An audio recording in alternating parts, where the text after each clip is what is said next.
lagi dengan saya. Assalamualaikum warahmatullahi wabarakatuh. Salam dan bahagia. Saya akan membagikan aksi nyata saya dalam pendidikan guru penggerak rekognisi angkatan 10 tentang aksi nyata modul 1.4 budaya positif. Mari kita bersama-sama menyaksikan.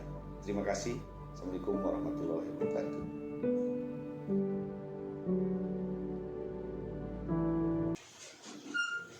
Assalamualaikum warahmatullahi wabarakatuh. Selamat pagi, salam sejahtera untuk kita semua.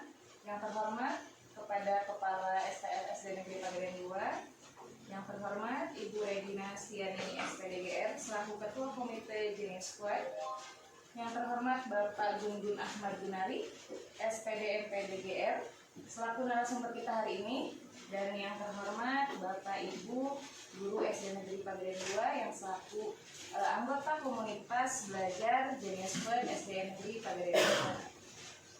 Alhamdulillah, puji syukur kita panjatkan kehadirat Allah Subhanahu wa Ta'ala karena atas berkat rahmatnya kita bisa berkumpul semua di sini dalam keadaan sehat walafiat dalam kegiatan materi berbagi praktik baik dengan tema budaya positif. Salawat berserta salam tidak lupa kita limpah curahkan kepada Nabi besar Muhammad SAW. Semoga kita semua masuk ke dalam syafaatnya hingga yaumil akhir nanti. Amin ya rabbal alamin. Seminar online kali ini kita menyusung tema berbagi praktik baik budaya positif. Semoga Bapak Ibu semua dapat menyimak materi kita sampai dengan akhir kegiatan nanti. Sebelum memulai acara, saya selaku pembawa acara SD Nurdiani SPD akan membacakan rundown acara kita hari ini. Yang pertama itu dimulai dengan pembukaan, yang keduanya menyanyikan lagu Indonesia Raya, yang ketiganya yaitu sambutan, pemaparan materi oleh Bapak Gungun Ahmad Gunari, dan ditutup. Memasuki agenda selanjutnya, kita memulai membuka kegiatan hari ini dengan ucapan basmalah bersama-sama. Bismillahirrahmanirrahim. Terima kasih Bapak Ibu, dan selanjutnya yaitu kita menyanyikan lagu Indonesia Raya. Hadirin dimohon untuk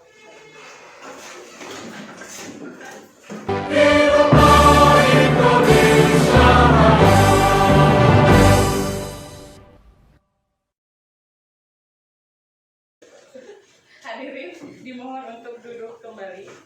Terima kasih. Selanjutnya sambutan yang akan disampaikan oleh Ibu Kepala Sekolah SPF Negeri SDN Negeri Pagerian 2 kepada Ibu Suryatin SPDSD. Dipersilakan. Terima kasih. Assalamualaikum warahmatullahi wabarakatuh. Salam sehat, salam sejahtera, salam bahagia.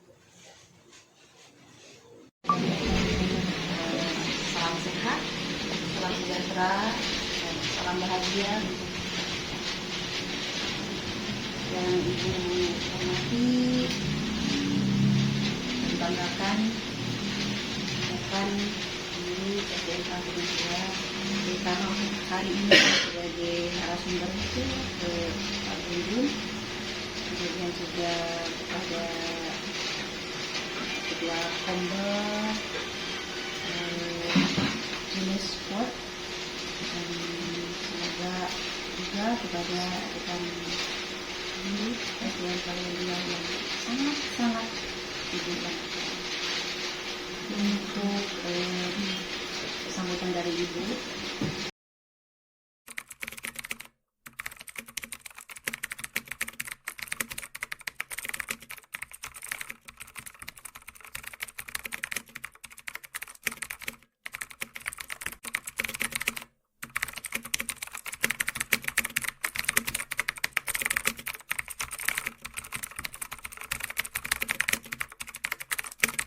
Kalau pembelajarannya itu berwarna, ya, berwarna di kelas masing-masing, itu anak-anak akan lebih ceria. Anak-anak itu akan tergali potensi ada di dirinya masing-masing. Jadi ibu mengatakan manfaatkan waktu yang 1 jam ini sebaik-baiknya. Silakan apa yang nanti disampaikan oleh Pak Guru itu bisa diterapkan di kelas masing-masing. Terima kasih. Selamat bekerja dan selamat belajar. Yang lebih dengan Assalamualaikum warahmatullahi wabarakatuh. Waalaikumsalam.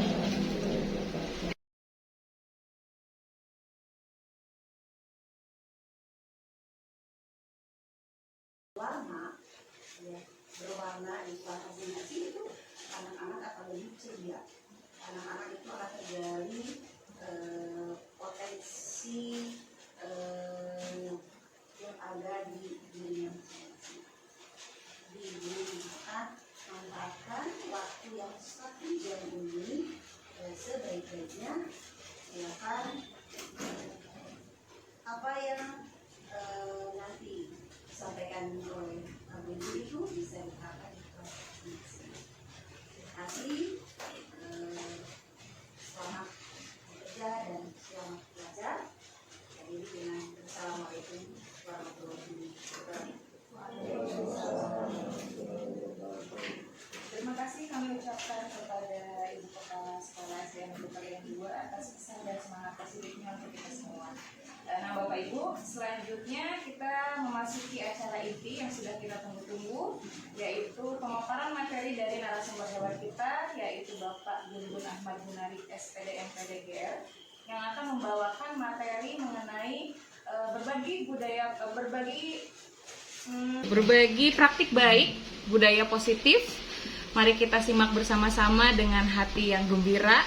Kita kosongkan gelas kita supaya kita bisa menyimak dan mengambil ilmu serta manfaatnya untuk bekal kita dapat dipraktikkan bersama-sama di kelas nanti.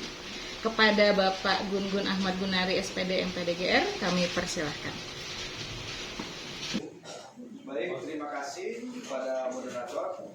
Bismillahirrahmanirrahim. Assalamualaikum warahmatullahi wabarakatuh. Selamat pagi semuanya. Pagi. Sepertinya kurang bersemangat ya Bapak Ibu. Kalau saya sapa Bapak Ibu dengan sapaan selamat pagi, jawabnya pagi, pagi, pagi. Yes, siap? Siap. Ya semangat ya Bapak Ibu. Oke. Oke. Selamat pagi semuanya. Pagi, pagi, pagi. Yes. Ya, luar biasa. Boleh beri applause buat baik, dalam kesempatan yang berbahagia ini Bapak Ibu, izinkan saya akan berbagi tentang praktik baik yang pernah saya lakukan di kegiatan sehari-hari sebagai guru, yaitu berbagi praktik baik tentang budaya positif. Dalam hal ini saya memaparkan materi ini sebagai tagihan saya sebagai calon guru penggerak rekognisi angkatan 10. Jadi saya ucapkan salam dan bahagia buat Bapak Ibu sekalian. Bapak Ibu di komunitas belajar Genius Squad ini saya merasa bangga sekali karena saya bisa berbagi dan juga mendapatkan hal-hal positif baru dari Bapak Ibu sekalian. Sebelum mengawali kegiatan, seperti biasa di dalam kelas, kita menanamkan sebuah nilai pada peserta didik kita. Begitu juga dengan kita sudah harus memiliki suatu keyakinan yang harus kita sadari dan harus kita pahami bahwa nilai-nilai tersebut harus kita anut sebagai panduan dalam melakukan segala aktivitas. Dalam kegiatan ini kita membuat sebuah keyakinan melalui kesepakatan hari ini. Kesepakatannya bisa berubah, bisa bertambah oleh Bapak Ibu sekalian. Yang pertama, seluruh peserta di sini memiliki kesempatan untuk berpendapat. Jadi Bapak Ibu nanti jika ingin menyampaikan sesuatu pada saat kegiatan berlangsung, silakan saja langsung berpendapat. Jelas ya Bapak Ibu? Kemudian berpikiran terbuka dan saling menghormati. Tentu saja sebagai orang dewasa kita selalu berpikiran terbuka, menghormati pendapat orang lain. Jika ada satu peserta berbicara, maka peserta yang lain mendengarkan. Mungkin nanti saya tidak perlu banyak mengingatkan Bapak Ibu sekalian ya. Jadi selama kegiatan ini kita yakini ya nilai-nilai yang ada di sini. Kemudian berpendapat setelah dipersilahkan. Meskipun kita punya kesempatan, punya hak yang sama dalam berpendapat, tentu saja dalam berpendapat kita diatur ya. Dalam hal ini mohon izin saya untuk mengatur siapa yang berpendapat. Jelas ya Bapak Ibu? Oke, selanjutnya berpartisipasi penuh. Jadi Bapak Ibu, mudah-mudahan apa yang saya bagikan bisa menjadi sesuatu yang bermanfaat dan mengikuti sesi kelas ini dengan perasaan yang gembira. Jadi Pak Igit jangan cemberut aja Pak Igit. Ya, jadi semuanya gembira. Tapi tidak perlu ketawa-ketawa juga. Jelas ya Bapak Ibu? Masih semangat? Semangat. Kita lanjutkan Bapak Ibu. Nah, sebenarnya Bapak Ibu, saya sudah membuat sebuah asesmen awal.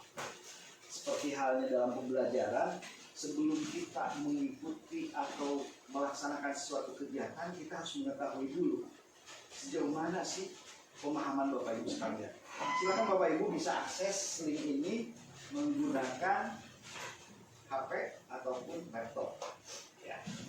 Jadi pada saat Bapak Ibu mengakses link ini, nanti akan diarahkan ke Mentimeter. Ya, di Mentimeter Bapak Ibu akan ditanya terkait dengan materi yang akan saya bagikan. Di situ ada kurang lebih 4 pertanyaan yang boleh Bapak Ibu isi. Silakan Bapak Ibu bisa mengisinya. Sebagai bahan bagi kami untuk melihat ternyata sejauh apa pemahaman kita. Apakah ada kesulitan Bapak Ibu untuk mengakses link ini? Ada yang sudah berhasil? Saya aja kirim ke grup ya. Boleh. Ya. Boleh. Terima kasih Bu Nistrina. Itu memudahkan sekali. Iya. Jadi di situ Bapak Ibu ada pertanyaan yang kami harapkan menjadi pemantik buat Bapak Ibu terkait konsep yang akan saya bagikan. Kalau yang sudah bisa mengakses, ada pertanyaan ya? Pertanyaan pertama, boleh Bu Regina membacakannya? Jika dituliskan dalam angka 1 sampai 10, seberapa besar pemahaman Ibu Bapak terkait budaya positif? Oke, jadi pertanyaan pertama adalah pemahaman Bapak Ibu terkait budaya positif. Nah, karena terbatas waktu Bapak Ibu ya, sambil berjalan silakan Bapak Ibu mengisi asesmen awal ini. Ya, sebagai bahan pertimbangan dari efektivitas kegiatan ini. Ada 4 pertanyaan ya Bapak Ibu. Baik Bapak Ibu, alhamdulillah Bapak Ibu sudah melaksanakan asesmen awal terkait dengan budaya positif.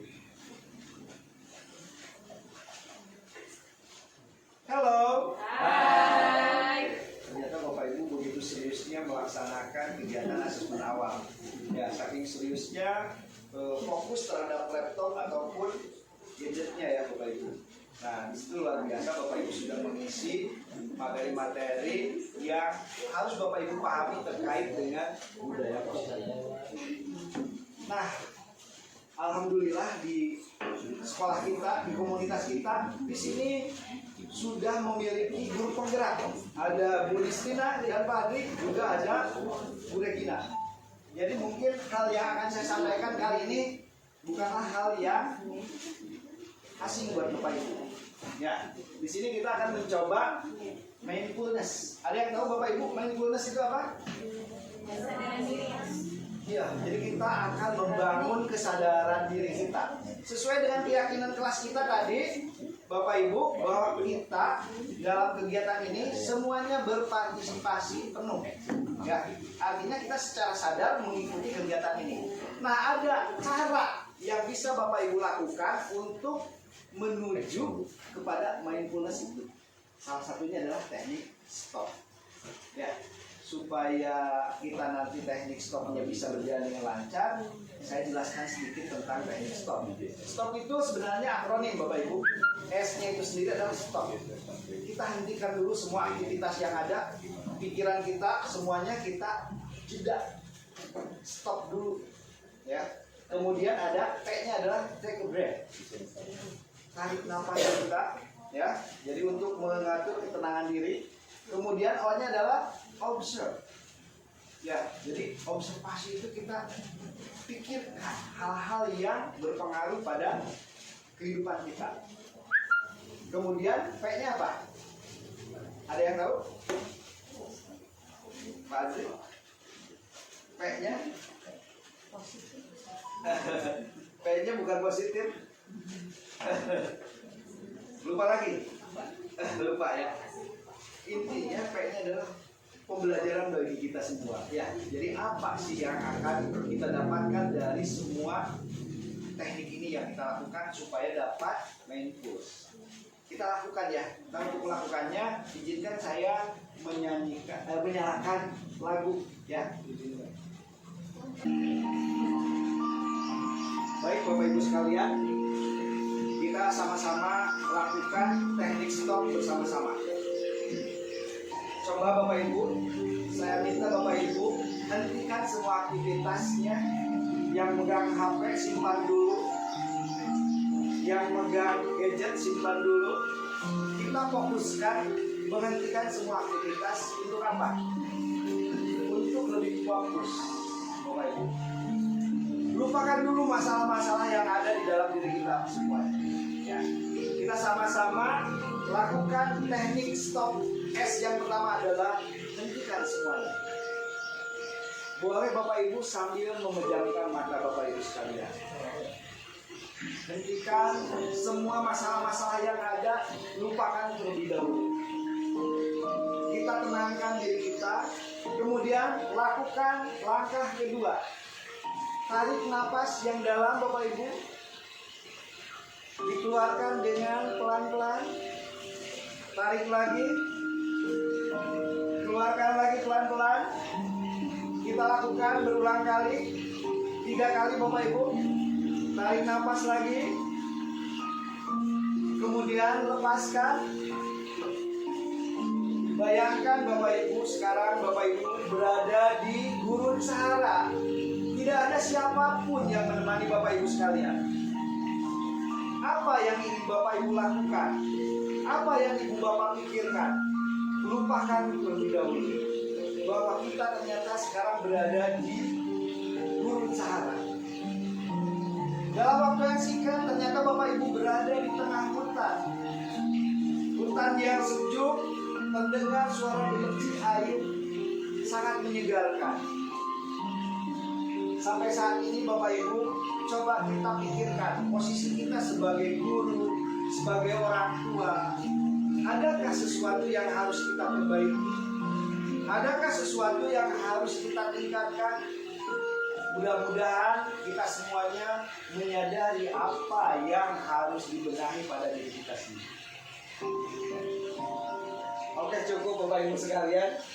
Itu hanya salah satu teknik stop untuk membangun kesadaran diri kita, Bapak Ibu ya. Jadi sebenarnya banyak cara dan saya yakin Bapak Ibu memiliki cara-cara atau tip-tip bagaimana agar mindfulness itu bisa tercapai. Baik Bapak Ibu, masih semangat? Semangat. Semangat. Mana senyumannya masih ada? Lagi senyuman. Oke, lanjutkan. Oke, baik Bapak Ibu sekalian. Barusan kita mencoba mindfulness itu agar Bapak Ibu semuanya fokus dan kita memiliki kesadaran apa yang kita lakukan hari ini. Nah, supaya tidak terlalu serius, ya Bapak Ibu, kalau saya sebut konsentrasi, ya Bapak Ibu langsung membalas dengan konsentrasi juga, ya, atau boleh ditambahkan siap konsentrasi. Jelas ya Bapak Ibu? Oke. Konsentrasi. Siap konsentrasi.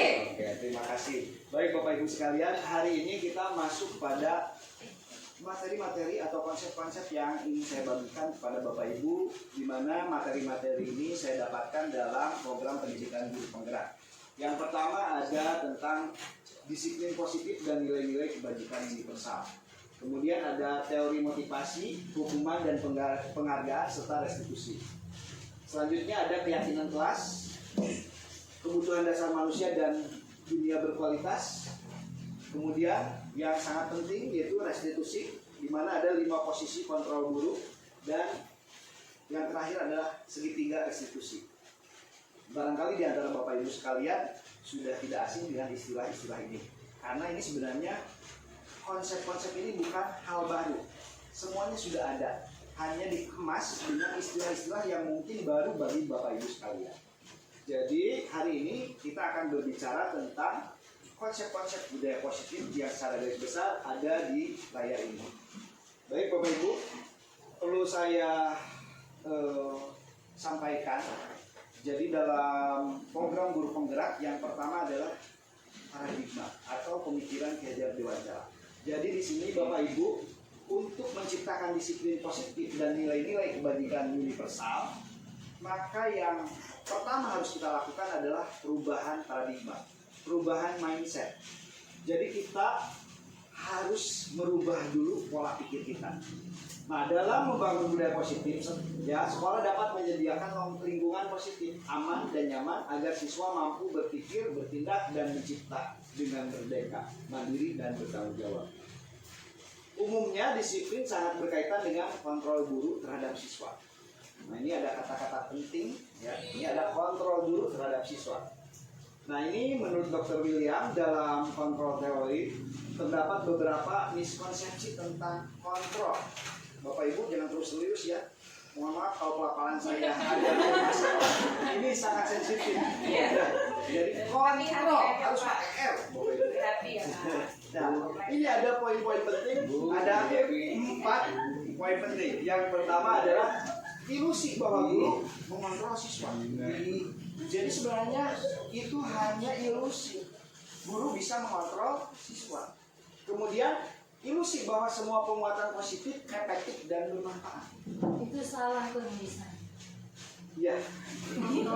Iya, makanya itu ada kesalahan teknis, makanya mohon maaf ya.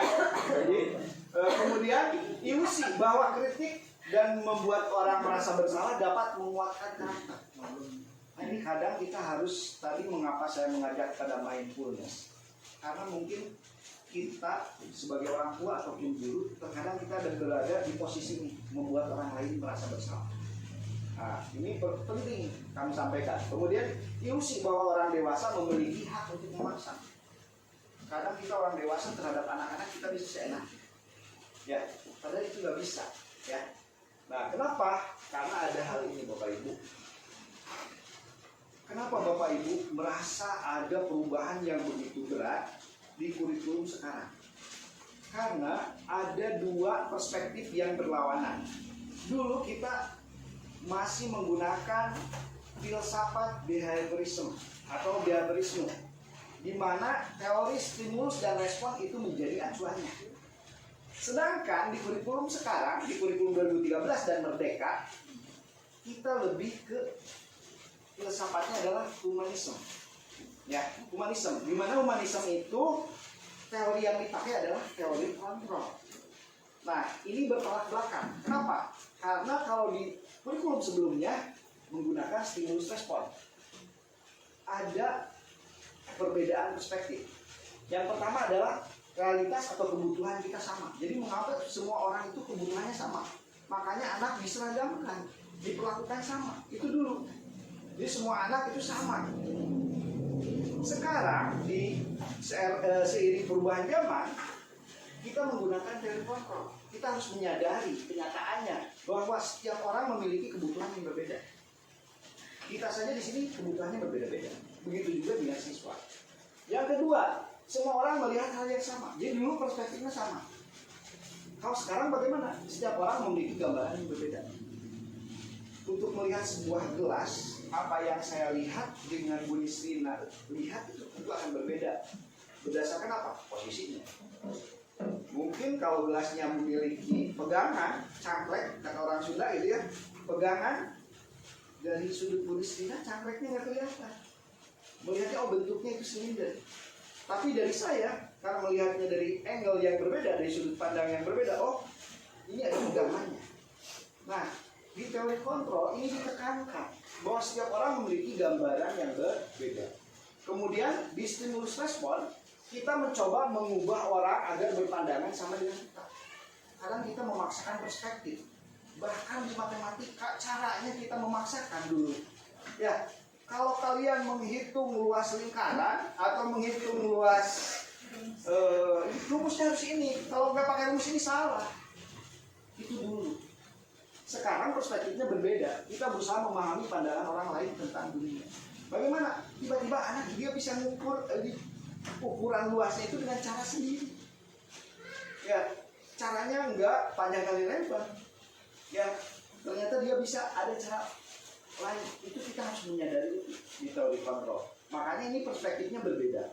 Kemudian ini, perilaku buruk dilihat sebagai suatu kesalahan. Jadi kalau dulu seseorang melakukan kesalahan itu langsung disalahkan. Ya, kamu melanggar ini, kamu ini. Itu dulu. Sekarang bagaimana? Kita harus memberi kesadaran bahwa setiap perilaku anak itu pasti punya dosa. Karena prinsip manusia itu tidak ada satupun manusia yang ingin disalahkan. Ya, yang penting bagaimana tindak lanjutnya. Nah, selanjutnya orang lain bisa mengontrol saya dulu. Ya, orang lain bisa mengontrol kita. Maka dikontrol usaha, pasangan, dikontrol oleh siapa? Oleh orang tua, oleh itu pandangan dulu. Kalau sekarang bagaimana? Ternyata yang bisa mengontrol kita itu hanya diri kita sendiri. Kesadaran diri itu sangat penting. Kemudian pemaksaan ada pada saat bujukan gagal. Jadi kalau seseorang mengalami kesalahan dalam treatment itu biasanya dipaksa. Dulu itu seperti itu. Sekarang sudah berubah. Kita harus membangun kolaborasi dan konsensus menciptakan pilihan-pilihan baru. Kemudian model berpikirnya menang kalah. Jadi kalau dulu ya kalau gagal ya udah kamu gagal, kalah. Gitu. Sekarang win-win solution gitu ya. Jadi kita harus berpikir menang dan menang. Nah ini perspektif ini harus saya sampaikan. Kenapa? Karena bertolak belakang. Dan Bapak Ibu harus menyadari kita sekarang berada di sini. Posisi guru berada di menggunakan teori kontrol. Makanya dulu ada pernyataan sederhana. Lalu lama zaman Bapak jadi murid mah dicabok ya tenang. Karena perspektifnya berbeda. Dulu itu kita menggunakan teorinya stimulus respons. Kalau sekarang menggunakan teori kontrol. Jadi begitu menghargai kemanusiaan. Nah ini sebenarnya pilihan ya Bapak Ibu. Tapi karena kita sebagai ujung tombak, konsep yang ditawarkan oleh pemerintah menggunakan ini, ya kita mau gak mau harus menggunakan ini. Baik, kalau ada sesuatu hal bisa Bapak Ibu langsung kita berdialog. Tapi kalau tidak ada kita lanjutkan dulu ya Bapak Ibu. Baik, nah menurut Ki Hajar Dewantara, untuk membangun budaya positif itu penting sekali kita memahami makna disiplin. Ya, jadi makna kata disiplin itu Bapak Ibu kita harus sadari dulu. Kita harus paham. Ternyata untuk disiplin itu Bapak Ibu, menurut Ki Hajar Dewantara bisa tercipta itu ada dua hal. Ada dipengaruhi oleh motivasi internal, ada juga dipengaruhi oleh motivasi eksternal. Motivasi eksternal itu apa? Nah, nanti biasanya ada pengkondisian di luar diri kita. Tapi kalau motivasi internal itu keluarnya dari kesadaran diri. Ya, jadi disiplin itu yang paling tinggi tentu saja dari motivasi internal. Tapi dalam penciptaan lingkungan sekolah, menciptakan lingkungan yang positif, kita membangun motivasi eksternal melalui pembiasaan, melalui kesepakatan, melalui aturan. Itu adalah untuk membangun motivasi eksternal yang diharapkan nanti akan beralih menjadi motivasi internal. Jadi tujuannya adalah kenapa makna disiplin ini disampaikan? Supaya membangun kesadaran diri. Jadi tujuannya supaya ada budaya positif di sekolah itu adalah kesadaran diri harus terbangun di siapa? Di siswa. Tapi sebelum ke siswa otomatis harus di diri kita sendiri. Nah ini makanya sebenarnya yang saya sampaikan bukan untuk Bapak Ibu, tapi lebih untuk mengingatkan saya pribadi gitu ya, bagaimana membangun motivasi internal. Nah dan juga ini dikuatkan oleh seorang ahli ya, Diana Gosen itu ini secara definitif saja ya, bahwa disiplin itu adalah artinya belajar ya, yang diambil dari bahasa Latin disiplina. Juga artinya adalah pengikut atau murid gitu ya. Jadi mengikuti apa? Belum mengikuti aturan. Jadi belajar itu sebenarnya bagaimana kita membangun motivasi. Ya terlepas itu motivasinya internal atau eksternal. Nah, ada lagi yang harus kami sampaikan, yaitu terkait dengan nilai-nilai kebajikan universal. Apa itu nilai-nilai kebajikan universal? Ya, adalah sifat-sifat positif manusia yang merupakan tujuan mulia yang ingin dicapai setiap individu. Jadi ini tidak terikat oleh apapun, bahkan oleh agama, bangsa, suku. Itu adalah nilai-nilai kebajikan. Nah, kalau menurut William tadi menyatakan bahwa setiap perbuatan memiliki satu tujuan. Dan selanjutnya, dosen juga mengungkapkan bahwa dengan mengaitkan nilai-nilai kebajikan yang diyakini seseorang, maka motivasi intrinsik akan terbangun. Sehingga menggerakkan motivasi dari dalam untuk mencapai tujuan yang diinginkan. Intinya, jadi nilai-nilai kebajikan itu akan mendorong motivasi intrinsik. Kembali lagi, jadi keyakinan kita memahami nilai-nilai yang kita yakini. Misalnya menghormati itu sebagai nilai kebajikan universal. Nah, itu akan mendorong kesadaran seseorang bagaimana memperlakukan orang lain. Ya, ini tentu saja Bapak Ibu, kalau ada sesuatu hal kita bisa bahas bersama ya, Bapak Ibu. Boleh dilanjut? Oke, lanjut. Nah, jadi ini sebenarnya sudah kita bagikan dulu, bahkan Bu Disrina pernah membagikan materi ini ya, terkait dengan budaya positif di webinar pertama. Ya, jadi tentang motivasi, hukuman, dan penghargaan serta restitusi. Saya hanya menguatkan bahwa motivasi perilaku manusia itu secara garis besar ada 3, ya, menurut dosen. Yang pertama, orang akan melakukan sesuatu itu untuk menghindari ketidaknyamanan atau hukuman. Jadi Bapak Ibu melakukan sesuatu itu gara-gara itu menghindari hukuman atau ketidaknyamanan. Jadi Bapak Ibu asyik dihukum, jadi dan anak-anak juga seperti itu. Jadi untuk melakukan segala sesuatu hal secara garis besar ada 3 motivasi. Yang kedua adalah mendapatkan imbalan atau penghargaan dari orang lain. Saya mau bangun pagi sama dikasih jajan sama orang tua. Atau ya kita di kelas. Nah, ini kita harus tinjau ulang gitu ya. Kemudian untuk menjadi orang yang mereka inginkan dan menghargai diri sendiri dengan nilai-nilai yang mereka percaya. Tentu saja level 3 ini yang kita inginkan. Jadi seorang melakukan segala sesuatu itu gara-gara apa yang mereka yakini. Dan ini yang harus kita bangun.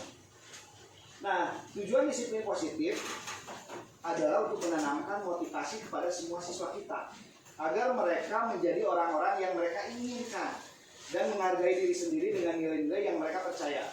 Motivasi ini berasal dari diri siswa atau yang biasa disebut motivasi internal, sehingga akan berdampak jangka panjang dan tidak akan terpengaruh dengan adanya hukuman dan hadiah. Jadi kita di dalam ajaran agama, level keimanan itu beda-beda.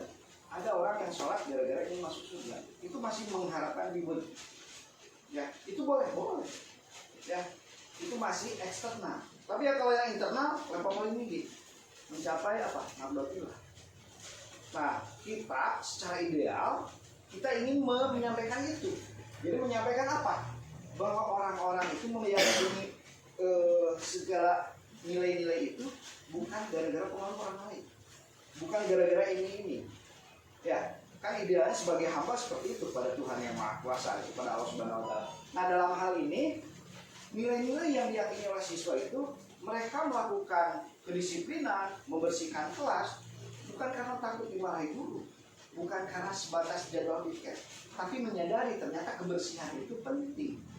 Ya, jadi menyadari hal-hal seperti itu harus ditanamkan oleh kita semuanya. Jelas ya Bapak Ibu? Jelas. Oke, kita lanjutkan Bapak Ibu. Kita lanjutkan ke materi selanjutnya. Nah, ini. Tadi saya sudah menekankan bahwa materi ini sudah diberikan oleh Bu Disrina di kegiatan webinar pertama kita. Tapi saya mengingatkan kembali, Bapak Ibu, ternyata ada perbedaan antara hukuman, konsekuensi, dan restitusi. Nah, ini secara definisi Bapak Ibu sudah tahu. Hukuman itu bersifat satu arah, dari pihak guru yang memberikan dan murid yang menerima, gitu ya. Jadi directnya jelas ya, one direction, gitu ya. Jadi satu arah. Kalau hukuman, ya, dan hukuman itu bisa berupa fisik ataupun psikis. Jadi Bapak Ibu hati-hati. hukuman fisik itu mungkin berbekas, tapi hukuman psikis itu akan seumur hidup berbekas. Jadi Bapak Ibu hati-hati dalam memberikan hukuman. Nah makanya di teori sekarang itu hukuman itu tidak boleh Bapak Ibu ya. Sudah dijelaskan oleh Bu Mistina. Yang selanjutnya adalah konsekuensi. Konsekuensi itu sudah terencana atau sudah disepakati. Ya, makanya kesepakatan kelas. Kesepakatan kalau dilanggar ada konsekuensinya. Ya, dan ini harus dipahamkan kepada siswa bahwa segala sesuatu di dunia ini ada konsekuensinya. Ya, dan murid sudah mengetahui sebelum konsekuensi akan diterima bila ada pelanggaran. Ya, kamu datang terlambat, konsekuensinya harus disepakati bersama. Ya, Bapak Ibu. Jadi apa konsekuensinya? Nah ini harus kita pahami bersama. Dan satu lagi mungkin ini istilahnya baru-baru Bapak Ibu dengar ya, restitusi. Nah restitusi ini sebenarnya proses. Proses apa? Menciptakan kondisi bagi murid untuk memperbaiki kesalahan mereka. Karena kita akan membangun kesadaran diri siswa, jadi yang melakukan atau menciptakan kondisi dari kesalahan atau memperbaiki kesalahan murid itu sendiri, bukan kita. Ya, jadi siswa diarahkan untuk apa? Untuk menciptakan atau memperbaiki kesalahan mereka sendiri. Nah, sehingga bisa kembali kepada kelompok mereka masing-masing dengan karakter yang lebih kuat. Nah, restitusi juga merupakan proses kolaboratif yang mengajarkan murid mencari solusi untuk masalah mereka. Jadi masalahnya dari mereka, solusinya dari mereka. Kita hanya memfasilitasi. Nah, restitusi itu namanya. Yang Bapak Ibu mungkin tidak menggunakan teknik, tapi Bapak Ibu sudah melakukan ini, Bapak Ibu artinya sudah melakukan restitusi. Jadi pada saat anak punya masalah, Bapak Ibu melakukan dialog, walaupun dialognya tidak teratur, bagaimana, tapi proses ujungnya adalah siswa memperbaiki kesalahannya sendiri atau anak kita sendiri. Jadi anak itu menyadari kesalahannya dan memperbaiki sendiri, itu adalah restitusi. Jadi kita guru di era sekarang itu sudah harus mengaku sebagai yang ini. Ya, dan masih ditolerir dua ini. Ya, kita berbicara konsekuensi dan restitusi. Jadi sebagai guru yang modern, kita mengarahkan bagaimana anak secara mandiri mencari solusi pada masalah-masalah yang mereka temui. Jelas ya Bapak Ibu? Secara teori ya. Oke. Selanjutnya, nah ini. Dulu Bu Nisrina pernah membuat kuis ini ya. Bu Nisrina ada pertanyaan. Sesuatu yang menyakitkan harus terjadi, itu adalah hukuman. Jadi bedanya kalau hukuman itu sesuatu yang harus terjadi tapi menyakitkan. Berbeda dengan konsekuensi. Itu sesuatu harus terjadi. Ya, jadi itu konsekuensi. Nah, saya yakin untuk materi ini Bapak Ibu sudah diarahkan ke restitusi. Jadi menyadarkan siswa bahwa dalam segala aspek kehidupan itu selalu ada pilihan. Jadi ini sebenarnya bukan hanya untuk siswa, tapi buat kita sendiri. Jadi setiap kegiatan, setiap aktivitas itu pasti ada pilihan. Kita diberikan kebebasan untuk memilih. Bahkan kita itu, Bapak Ibu, saya mengingatkan diri saya sendiri dan Bapak Ibu, kita itu secara pasti, kita adalah calon orang yang mati. Ya, jadi kita itu calon orang mati. Iya, karena itu segala sesuatu yang bernyawa itu pasti mati. Pilihannya apa? Pilihannya Bapak Ibu mau pilih cara mati seperti apa? Itu ada pilihan di kita. Itu adalah restitusi. Ya, tidak ada seorang pun yang bisa mencegah. Saya naik motor balik kieu, balik kieu, silakan. Itu adalah pilihan. Itu adalah restitusi. Itu secara ekstrim ya Bapak Ibu supaya ada gambaran. Nah restitusi itu seperti itu. Jadi segala sesuatu ada pilihan. Nah ini saya yakin karena ini mengulas, mungkin saya akan lewati ya. Nanti kalau ada sesuatu hal kita bisa berdialog langsung terkait dengan konten, hukuman, konsekuensi dan restitusi. Nah ini sudah harus dihindari ya. Jadi kamu lah tadi tuh, lah tadi yuk. Nah itu memang benar Bapak Ibu. Ya kita harus memulai dari awal. Ya itu adalah restitusi. Nah Bapak Ibu dari materi yang sederhana barusan, Bapak Ibu bisa ikutan kuis ini ya. Mau ditayangkan nggak kuis ini? Boleh. Kalau mau gabung saya klik dulu. Kalau mau ikutan berarti harus join ke kuisis. Sudah terbiasa kan Bapak Ibu? Boleh juga scan barcode atau masukkan kodenya. Jadi buka Quizzes, setelah masuk ke Quizzes, masukkan kodenya. Join ya, gabung. Boleh juga pakai barcode. Kalau mau nyoba gitu ya. Ini kita ingin tahu aja siapa yang jawabannya paling benar. Paling banyak. Siapa juaranya? Oke, sudah ada yang bergabung? Nah, 2 peserta? Bu, Pak bisa dilihat? Bisa, tapi Lihat dulu namanya, Pak. ya, ini tinggal masukin. Nanti kalau saya klik mulai, kita mulai. Ibu mau bertanya ngapain? Oke. Boleh di scan barcode, boleh masukkan kodenya. Kalau cuma mereka Tidak apa-apa. Kita kan hanya coba. Bukan yang baru coba. join kayak gitu. Join. Ada join ya atau gabung?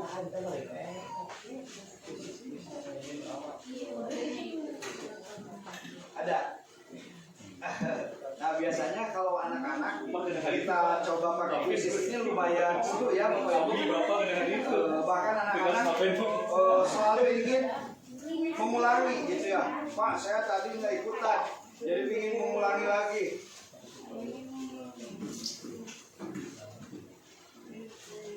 Saya mau mengisi atas nama Iqbal tadi Ya. di salah Ini satu. baru 4 orang. Atau kita mulai saja. Nah, 5 orang. Bu lagi. Pak isi nama dulu. Boleh. Nanti jadi kalau salah atau menang ketahuan. Nah, satu anonim aja dia. Ya nggak apa-apa.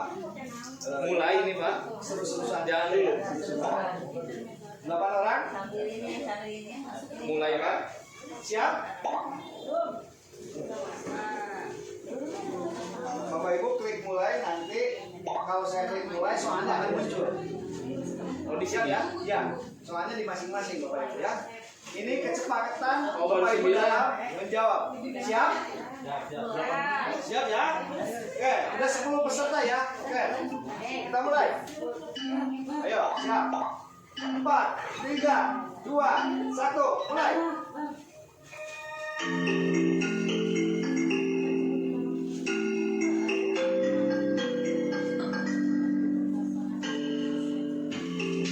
Oke, udah sudah. Mantap. Baik banget ya. Ibu juga udah. Oke.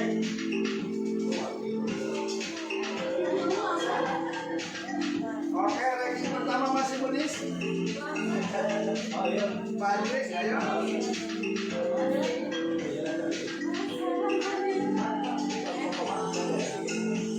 Kesempatan Bapak Ibu menentukan. Wah, Oke. Mas cuma satu nomor saya. Oke, lanjut. Pak Andri luar biasa. Oke, boleh kita nyusul. Pak Andri naik lagi. Ayo. Ayo. Oke. Oh, Andri.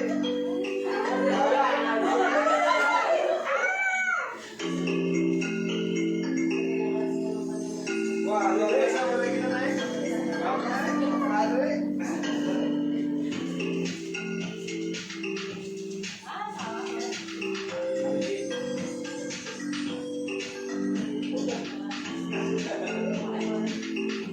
Wah, luar biasa ini Pak Andri dan Bu Dina. Oke. Waduh, ini hadiahnya apa? Kunci saja hadiah.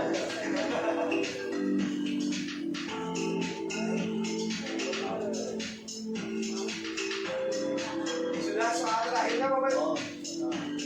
Kita ada 10 soal. Oke.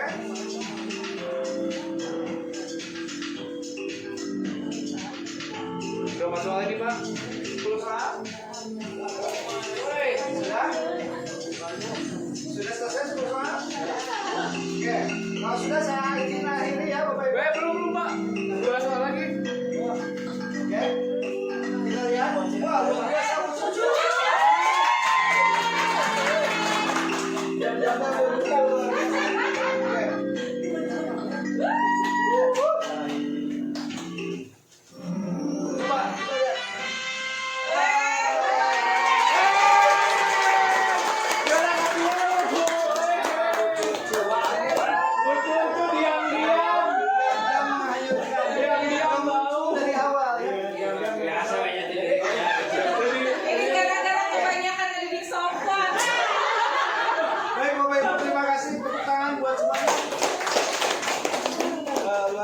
ternyata materinya berarti luar biasa dikuasai. Setuju ya?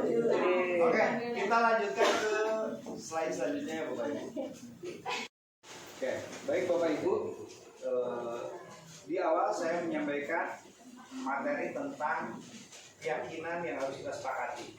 Nah, hari ini kita membahas sebenarnya apa sih keyakinan kelas.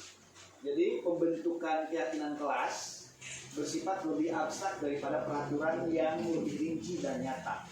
Jadi keyakinan berarti kembalinya kepada nilai, gitu ya Bapak Ibu. Keyakinan kelas berupa pernyataan-pernyataan universal, menghormati, menghargai, ya, atau respect gitu dalam bahasa Inggrisnya. Itu yang universal. Kemudian pernyataan keyakinan kelas selalu dibuat dalam bentuk positif.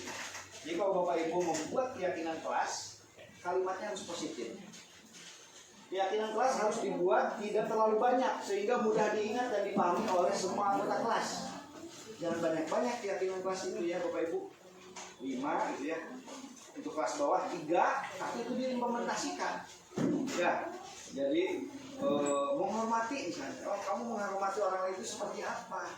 Itu keyakinan nomor berapa? Itu harus diingat sama anak-anak. Ya. Oh, kamu melanggar keyakinan nomor 1.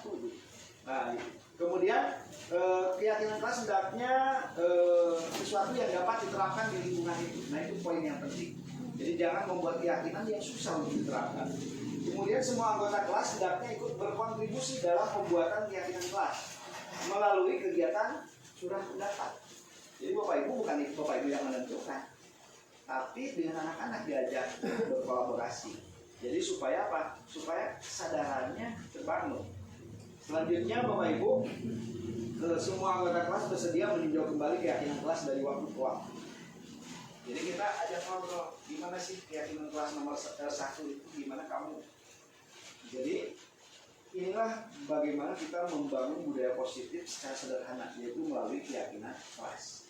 Jadi mengarahkan siswa untuk membangun kesadaran diri. Jelas ya Bapak Ibu? Nah ini makanya penting keyakinan kelas. Nah turunan dari keyakinan kelas adalah kesepakatan kelas. Jadi kesepakatan kelas itu sudah lebih ke peraturan. Ya, jadi itu diturunkan, ya turunan. Jadi kalau keyakinan itu lebih ke value-nya yang universal atau istilahnya kebijakan universal. Ya, kebajikan. Mohon maaf, kebajikan universal gitu ya. Jadi kalau kesepakatan itu sudah lebih ke peraturan, jadi lebih rinci.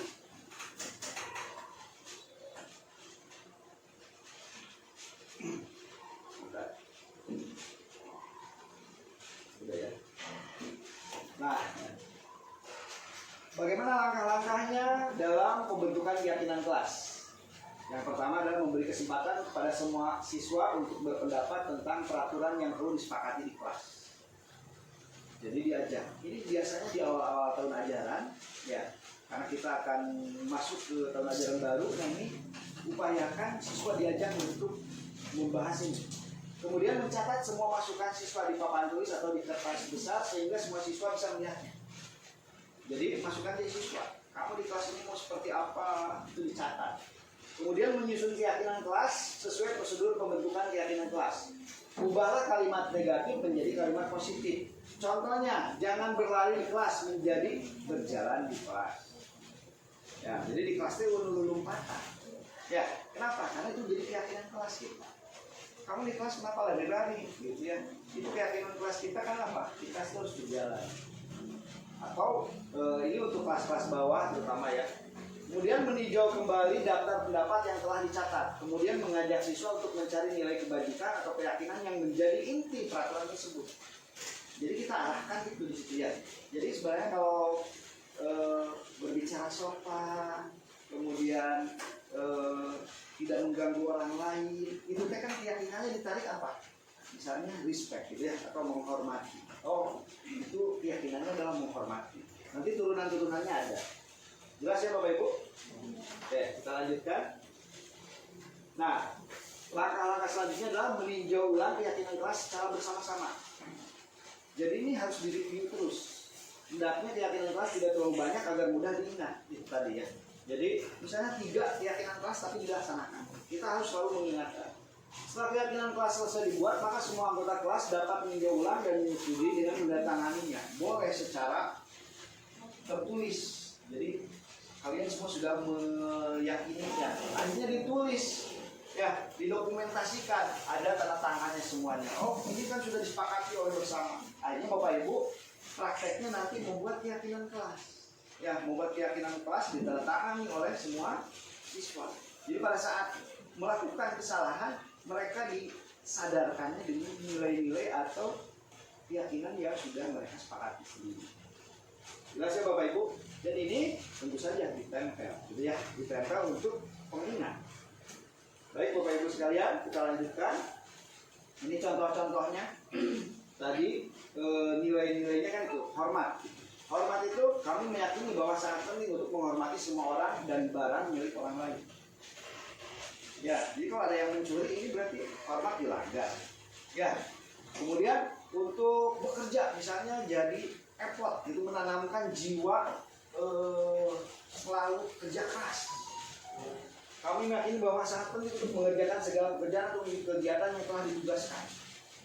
Ya, jadi kalau anak yang tidak mengerjakan tugas, ya kita tanyakan keyakinannya ya. Kenapa kamu nggak mengerjakan tugas? Gitu ya. Jadi itu jiwa untuk effortnya, untuk bekerjanya itu harus ditanamkan.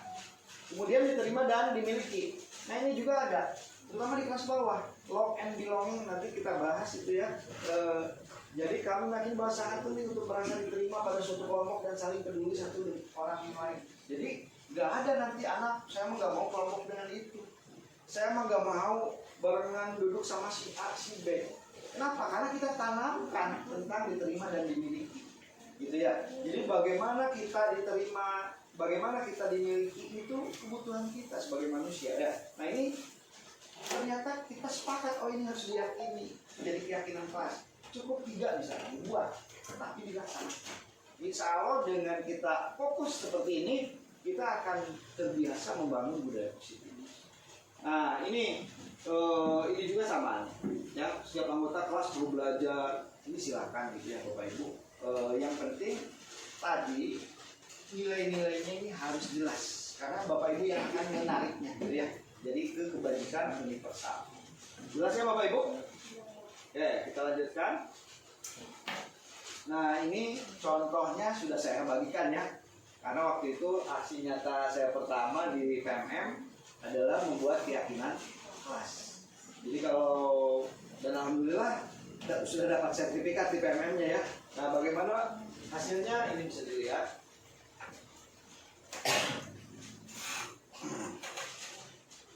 Ini kesulitan gak ada keyboard.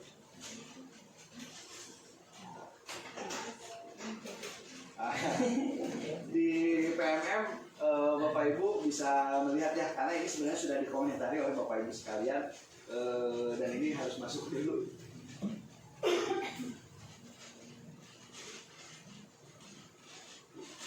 Nah, ini hati-hati Bapak Ibu, akunnya harus terbiasa memanfaatkan akun Belajar ID yang luar biasa, banyak fitur-fitur yang bisa Bapak Ibu dapatkan manfaatnya ya. Nah ini salah satunya adalah karya-karya kita di PMM. Ini aksi nyata dulu di salah satu materi. Nah ini sudah disampaikan. Bapak Ibu juga sudah komentar di sini. Ya sebenarnya ini sederhana gitu ya. Walaupun fotonya nggak tahu dari mana. Nah ini kan waktu itu fotonya dari Bapak Ibu, kemudian umpan baliknya yang kita buat. Ya, ini supaya diisi oleh siswa. Jadi siswanya ditempelkan refleksinya gitu. Ini hanya seperti itu, dan alhamdulillah Pak Igit yang pertama. Ya, Ya, gimana? yang pakai topi. Ya, pakai topi. Saya mau. Ya, jadi kita melakukan sesuatu dan kita bisa memenuhi tagihan dari PMM. Ya, jadi Bapak Ibu nanti misalnya di tahun ajaran baru saya akan membuat keyakinan kelas. Bapak Ibu praktekkan di sana, dikemas, dimasukkan ke PMM, itu jadi aksinya. Ya, jadi atau jadi bukti karya gitu ya. Oke, kita lanjut lagi. Ini hanya berbagi apa yang sudah dilakukan gitu ya Bapak Ibu. Salah satunya kita bagikan di PMM. Nah, tadi saya membahas tentang love and belonging gitu ya. Merasa dicintai dan diakui. Itu sebenarnya adalah ada sebuah teori yang menyatakan tentang 5 kebutuhan dasar manusia. Ternyata manusia itu, nah kalau di sini ada Pak Adri, Bu Regina dan Bu Nisrina sudah berbicara tentang, dan Pak Iqbal juga sudah pelajari, yaitu bahwa manusia itu ternyata ada 3 otak. Ya, dari strukturnya ya, ada otak reptil, ada otak mamalia, dan ada otak primata. Nah, otak reptil itu yang akan cenderung melakukan yang pertama, survival, yaitu kebutuhan bertahan hidup. Jadi manusia itu melakukan apapun, ini nanti akan karena kebutuhan dasar, ini menjadi motivasi intrinsik. Jadi Bapak Ibu melakukan segala sesuatu gara-gara ini, untuk bertahan hidup. Jadi untuk melakukan segala sesuatu, 5 kebutuhan dasar ini akan mempengaruhi seseorang dalam bertindak. Yang pertama, kebutuhan bertahan hidup. Yang kedua, kebutuhan cinta dan kasih sayang. Love and belonging tadi ya, kalau bahasa saya. Jadi kebutuhan untuk diterima. Kadang karena kita merasa tidak dicintai, tidak diterima, ini akan berpengaruh pada perilaku kita. Ya, jadi ada yang mengkuai, no, ternyata di mana jadi pasien gatal, ya misalnya gitu. Itu kebutuhan. Ini akan berpengaruh dalam kinerja. Ya, datang ke kelas tiba-tiba pintu ditendang. Bisa berpengaruh. Ya. Nah, kita sebagai guru harus menyadari ada 5 kebutuhan ini. Yang kedua adalah kebutuhan penguasaan. Jadi kita merasa punya kemampuan, punya pengakuan itu akan mempengaruhi sekolah. Jadi penguasaan. Saya tenis bisa, ada makanya itu, tapi namanya nggak si A, lebih cinta atau apa? Itu manusiawi. Kan kebutuhan manusia. Iya. Nah ini berpengaruh gitu ya. Nah makanya beratnya sebagai leader gitu ya. Alhamdulillah kita punya leader yang pengertian ya. Kemudian ini sebagai manusia tentu saja ada freedom ya, kebutuhan kebebasan, kebutuhan akan pilihan. Di setiap manusia kita ingin suatu momen tertentu kita ingin kebebasan. Itu manusiawi karena itu kebutuhan manusia dan itu berpengaruh dalam perilaku apapun. Ya. Dan yang terakhir adalah kebutuhan kesenangan. Ya, jelema loba masalah akan berbeda dengan orang Ya yang iyalah jelas. sabar ya. Senang Itu bermasalah. Ya. Jadi kebutuhan ini sebagai kebutuhan dasar manusia itu ada 5 ini sangat berpengaruh. Kita sebagai guru harus memahami ini. Ya, bisa jadi anak itu ternyata kebutuhan kesenangannya tidak terakomodir. Anak dia di kelasnya malah cemberut gitu. Kita harus respect terhadap anak, kita harus bertanya, kenapa anak kamu kok cemberut aja? Saya nggak dikasih uang jajan misalnya ya gitu. Nah, itu banyak. Itu akan mempengaruhi motivasi belajarnya ya.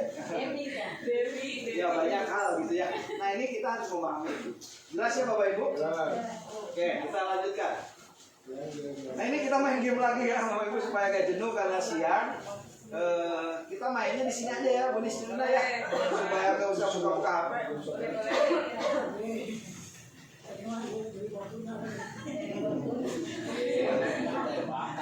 Kita sambil mengenalkan ternyata di dalam website itu banyak materi-materi yang kita bisa gunakan untuk pembelajaran. Salah satunya World War. Ya, jadi ini kita bisa secara gratis melakukan game-game yang ada di sini dalam pembelajaran. Termasuk ini saya buat soalnya gitu ya. Coba bisa klik start ya. Oke, coba siapa yang mau jawab? Present. Baik Pak. Tidak ada kasih saya. Oke, coba. Ya kira-kira kesenangan. Oke,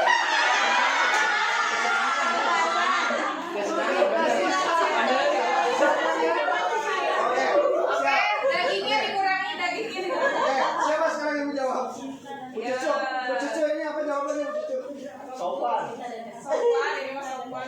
Oh Dewi. Ibu kejar aku kan Ibu? Cinta dan kasih sayang. Jawab aja deh. Oke. Benar betul.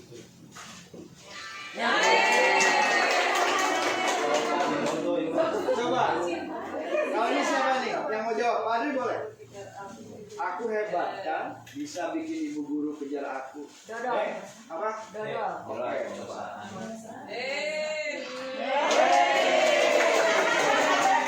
Oke, soal terakhir.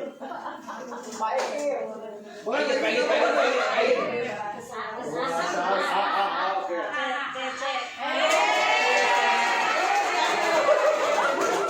Jadi Pak Iqbal juga tadi tidak Aja, Pak. Aja, Pak.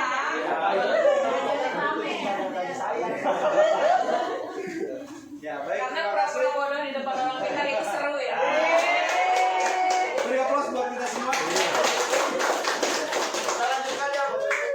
Kalau bukan yang berapa besar? Iya, bahaya. Kalau pintar banget tempo wae Pak.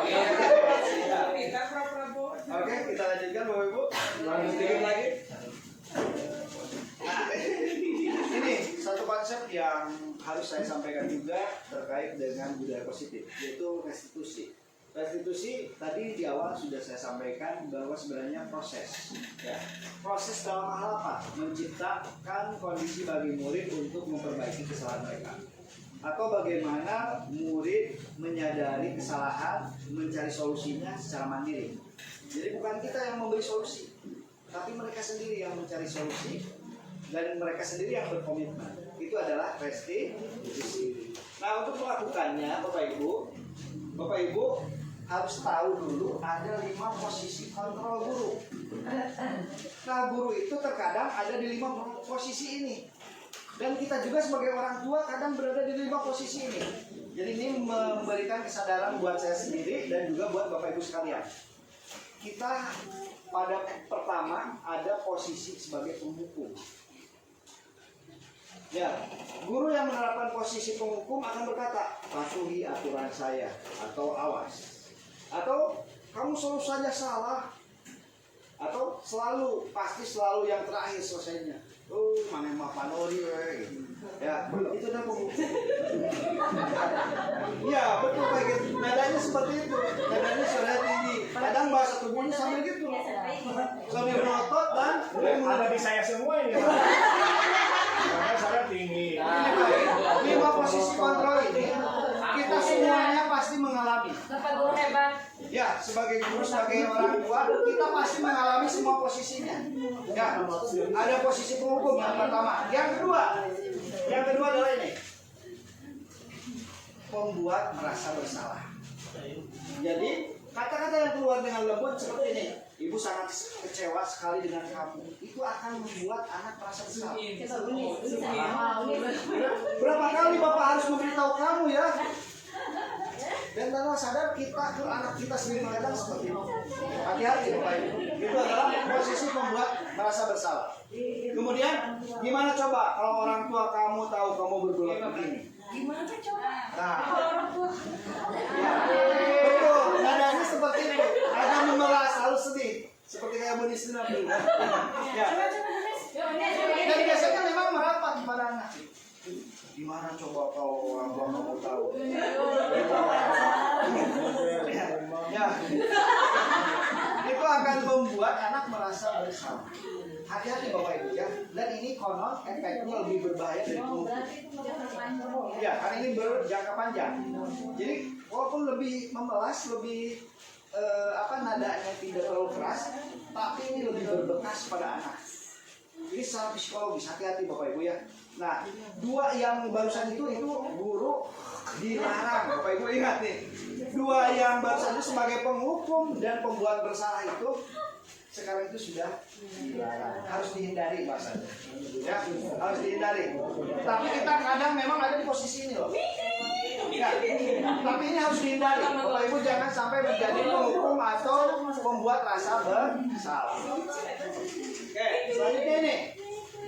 Ada juga posisi guru dalam kontrolnya sebagai teman. Nah ini beda. Mereka berkata, ayo bantulah demi bapak, ayo bantulah bapak. Itu sebagai teman ini boleh. Kita memperlakukan diri sebagai teman. Kemudian ayo ingat,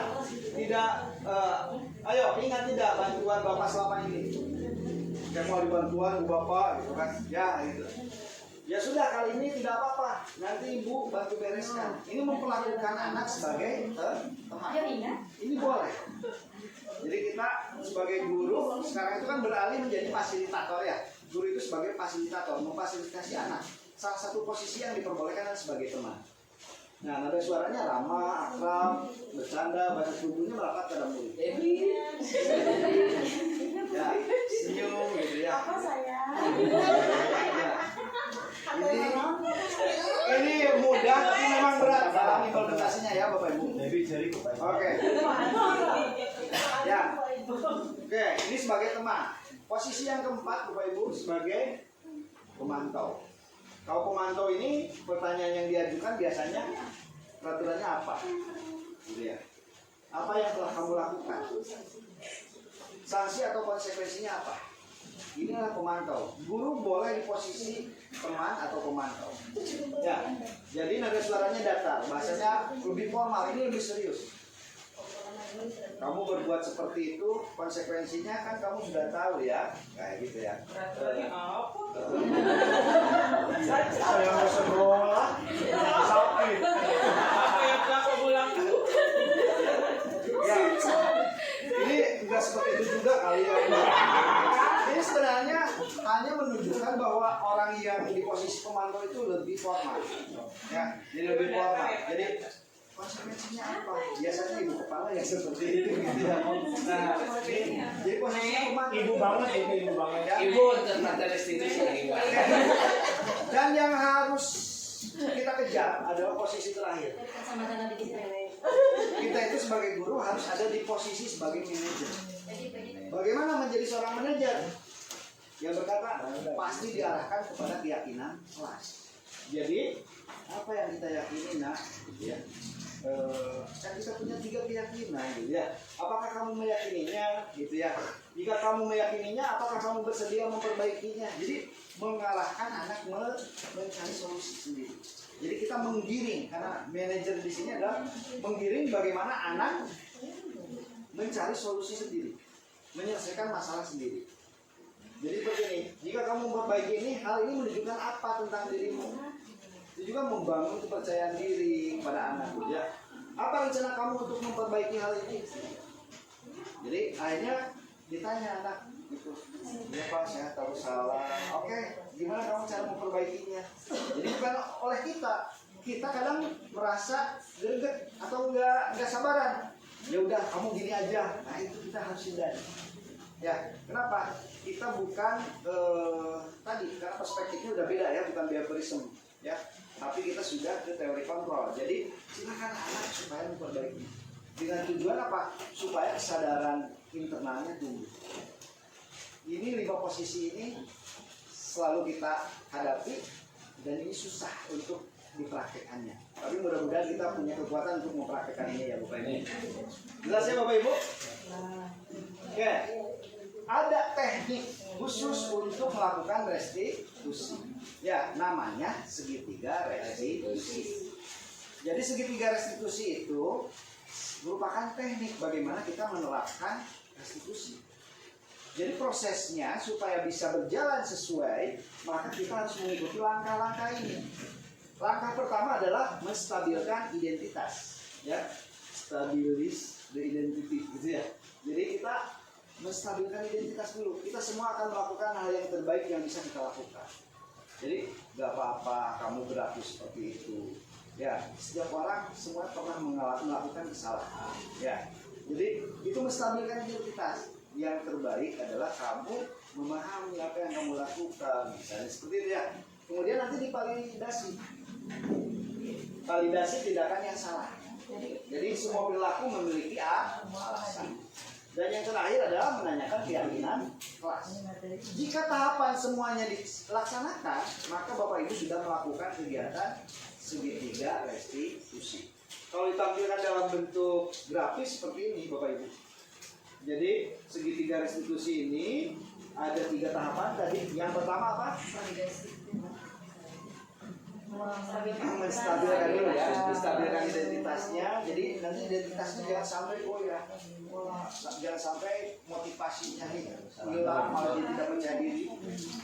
Kemudian validasi tindakan yang salah, baru menanyakan keyakinan kelas. Nah ini contoh-contoh pertanyaannya, ya kamu tentu punya alasan mengapa. Ini mengarahkan bagaimana kita melaksanakan tahapan segitiga restitusi. Jelas ya Bapak Ibu? Ada yang dipahami? Banyak. Alhamdulillah ya. Jadi memang materi-materi ini saya tidak terlalu mendalam, tapi esensi dari materi ini mudah-mudahan bisa Bapak Ibu pahami ya. Oke. Nah, bagaimana menstabilkan identitas?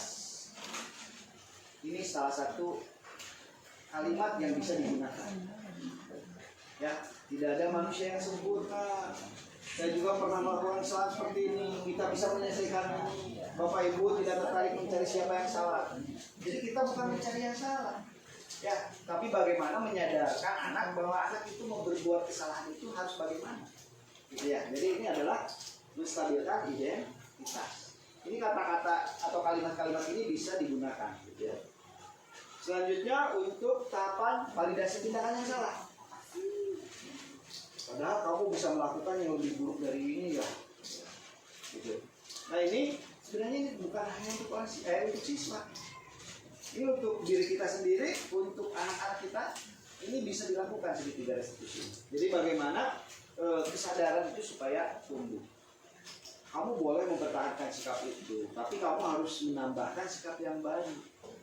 Artinya kita menggiring anak menuju ke kesadaran diri. Jelas ya Bapak Ibu? Nah, tahapan terakhir menanyakan keyakinan kelas. Belief gitu ya. Jadi apa yang kita percaya sebagai kelas atau keluarga? Biasanya ini keluarga kita itu kan seperti itu ya biasanya. Ya, itu sebenarnya untuk membangun atau menanyakan keyakinan pada di rumah seperti itu biasanya ya. Ini kan akan ada beda setiap kelas, begitu juga keluarga akan beda-beda. Nilai-nilai yang disepakatinya juga beda. Apa bayangan kita tentang kelas yang ideal? Sebenarnya kamu itu menginginkan keluarga kita itu seperti apa sih? Nah biasanya dengan pasangan gitu ya. Dengan pasangan ini bisa digunakan untuk menggunakan segitiga restitusi untuk menyelesaikan masalah-masalah yang dihadapi. Ya. Jadi ini sebenarnya bukan hanya dalam pembelajaran, tapi dalam kehidupan. Keyakinan rumah tangga. Iya. Keyakinan kelas. Iya. Semua hubungan pasti ada ya. Pada saat ada relasi pasti ada komitmen. Nah komitmen itu adalah keyakinan. Namun benar benar. Pastikan pasangannya mau diajak bicara dulu. Iya. Dan itu butuh pendekatan dan teknik ya. Setiap karakter kadang unik. Setiap pasangan pasti beda-beda. Gitu ya. Nah begitu juga dengan anak-anak kita gitu ya. Jelas ya Bapak Ibu. Kita lanjutkan ya. Nah kemarin sebenarnya saya menyadari ini banyak kekurangan ya. Saya melakukan praktek segitiga restitusi karena terbatas waktu. Akhirnya anak yang saya ajak itu sadar kamera.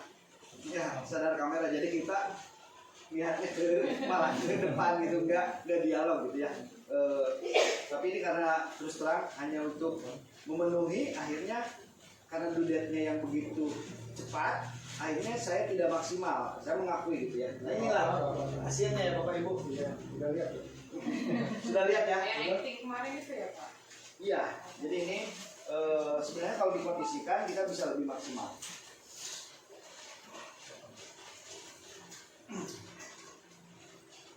Nah ini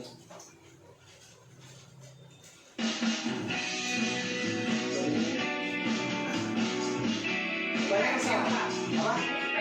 Oh iya di kanan. Jadi bukti hariannya dimasukkan ke kanan. Cuma videonya jelek.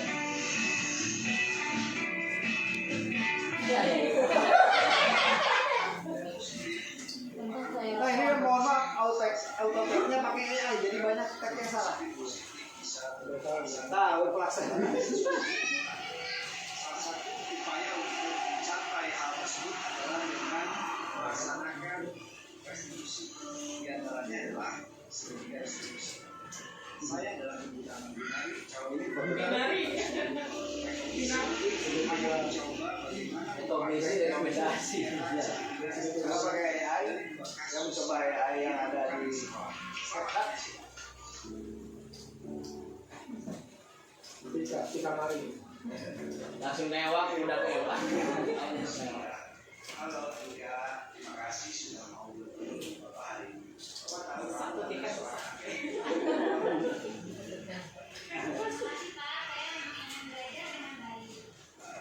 Bapak ingin membicarakan sesuatu yang penting denganmu. Bapak mendengar bahwa kamu tidak melaksanakan tugas di kelas. Bapak juga pernah melakukan kesalahan seperti itu. Tidak ada manusia yang sempurna. Iya Pak, saya tahu itu tugas saya. Dan saya harus melakukannya. Bapak senang. Bapak mengerti perasaan kamu. Tapi kamu harus tahu bahwa tugas di kelas itu penting. Kelas harus tetap bersih dan nyaman untuk belajar. Kamu adalah seorang siswa yang baik, bukan bohong. Bapak yakin kamu bisa melakukan tugas di kelas dengan baik. Bapak tahu kalau melakukan hal seperti itu pasti punya alasan, bukan? Saya benar-benar menyesal Pak. Saya tidak tahu kenapa saya melakukan itu. Padahal saya tidak nyaman jika kelas kosong. Saya tidak melaksanakan ujian karena saya masih ingin bermain-main bersama teman-teman saya setelah sekolah. Kamu jika kamu merasa jadwal main itu terganggu oleh jadwal ujian, apa yang harus kamu lakukan? Mungkin saya harus menyadari bahwa bikin kelas adalah hal yang penting bagi saya dan yang lainnya juga. Dan saya harus bisa bermain bersama mereka setelah menyelesaikan tugas pikir saya Pak. Luar biasa, bagus sekali pemikiranmu. Menurutmu tugas di kelas itu penting. Harus tetap bersih dan nyaman untuk belajar. Kamu adalah seorang siswa yang baik. Bapak yakin kamu bisa melakukan tugas di kelas dengan baik. Saya menyesal Pak. Saya tidak ingin mengabaikan tanggung jawab saya. Tapi kadang saya malas dan tidak mau melakukan tugas pikir. Topi liburan baik banget. Ibu lagi ada yang udah. Yo, Ketika memulai kelas dulu, ya masih ingat nggak poinnya ke depan? Masih Pak. Bisa kamu sebutkan? Bisa Pak berkolaborasi dengan teman-teman untuk melaksanakan pikir di kelas dengan baik. Nah, berarti apa yang bisa itu dalam teman-teman. Saya sudah melanggar keyakinan kelas Pak. Nah, sekarang apa yang bisa kamu lakukan untuk jadi Saya akan berusaha melaksanakan tugas pikir setiap pagi. Saya akan lebih bertanggung jawab dan tidak malas lagi. keputusan yang baik? Bapak yakin kamu bisa lakukan. Ayo kita buat rencana bagaimana kamu akan melaksanakan tugas pikir dengan bapak. Bapak akan selalu Baik Pak, terima kasih atas bimbingannya. Saya akan berusaha sebaik lagi.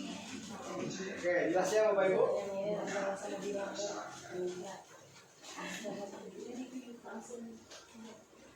Jadi itu hanya simulasi dari praktek segitiga restitusi yang dicoba dengan anak.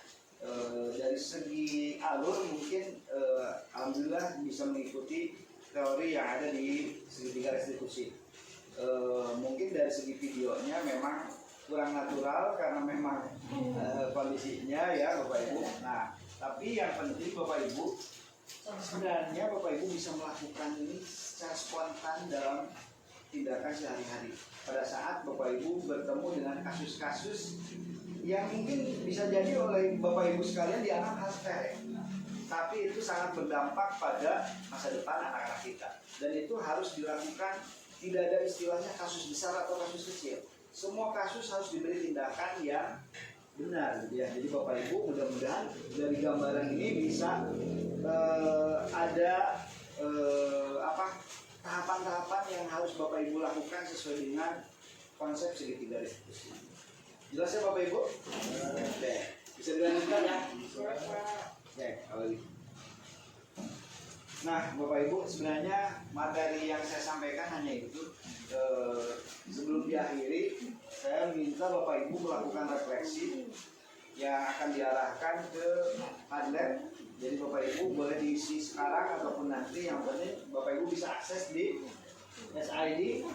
SID/RA itu refleksi akhir _BP itu budaya positif _genius gitu ya. Jadi kalau Bapak Ibu lupa linknya, Bapak Ibu tinggal masuk ke s.id/RA_BP_genius. gitu ya. Jadi di situ Bapak Ibu bisa melakukan refleksi setelah kita melaksanakan kegiatan ini. Ya, biasanya saya bertanya tentang kegiatan itu menggunakan refleksi 4M. Ya, jadi ada fakta apa yang Bapak Ibu dapatkan nanti di situ, kemudian feelingnya, perasaan Bapak Ibu, ya, kemudian yang tiganya finding, ya, yang keempatnya